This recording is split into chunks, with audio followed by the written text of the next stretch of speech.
গা শিউরে ওঠা খুনের নৃশংস বর্ণনায় ভাসছে বাংলাদেশ ও ভারতের গণমাধ্যমগুলো।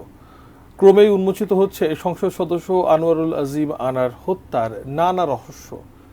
বাংলাদেশ ও ভারতের গণমাধ্যম ঘেঁটে উল্লেখযোগ্য খবরগুলোর কথা জানাচ্ছেন আরফাত সিদ্দিকী।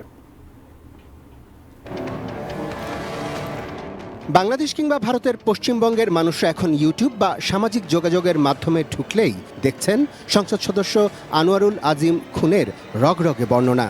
পশ্চিমবঙ্গের টেলিভিশন চ্যানেলগুলো তাদের লাইভ লিঙ্কেও ব্যানার দিয়ে রেখেছে সংসদ সদস্য আনারের হত্যার খবর। গুরুত্ব পেয়েছে কলকাতায় গিয়ে আনোয়ারুল আজিমের হানি ট্র্যাপে পড়ার কথাও। ঝিনাইদহ 4 আসনের সরকার দলীয় এমপি আনোয়ারুল আজিম আনারকে নিউ টাউনের যে বাড়িতে খুন করা হয়েছে বলে অভিযোগ, সেখানকার সিসি ক্যামেরার ফুটেজ প্রকাশ্যে এসেছে। তাতে একটি সবুজ ট্রলি দেখা গিয়েছে। মনে করা হচ্ছে সেই ট্রলিতেই সংসদ সদস্যের দেহাংশ ভরে নেওয়া হয়েছিল।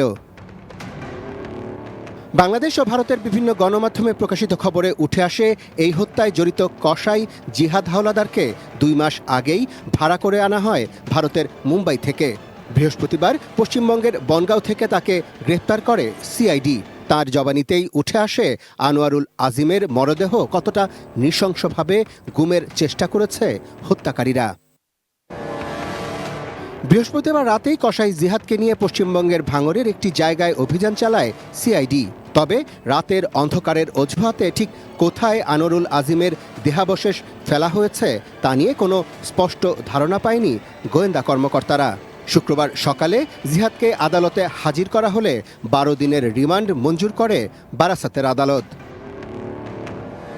এদিকে বিভিন্ন দেশের সংবাদ মাধ্যমে উঠে এসেছে একজন সংসদ সদস্যের নিরাপত্তায় পশ্চিমবঙ্গ পুলিশের ব্যর্থতার কথাও। এ ঘটনায় কলকাতা পুলিশের সমালোচনায় মুখর ভারতের সুশীল সমাজের প্রতিনিধি ও রাজনৈতিক নেতারাও। তো কোনো সাধারণ নাগরিক নয়, সে তো একজন সাংসদ, বাংলাদেশের নির্বাচিত জনপ্রতিনিধি। তার সুরক্ষার যদি এই হাল হয়, তাহলে সাধারণ মানুষের সুরক্ষার কি অবস্থা? জামাতে মুজাহিদিন বাংলাদেশ, আল কায়দা এবং এদের সব শেল্টার হয়ে গেছে এবং ওরা বুঝে গেছে ওখানের বাংলাদেশের পুলিশ যেভাবে শক্ত, সেটা কিন্তু আমাদের এখানে যে যা খুশি করতে পারে। Arfat Siddiqui, ATN news, Dhaka.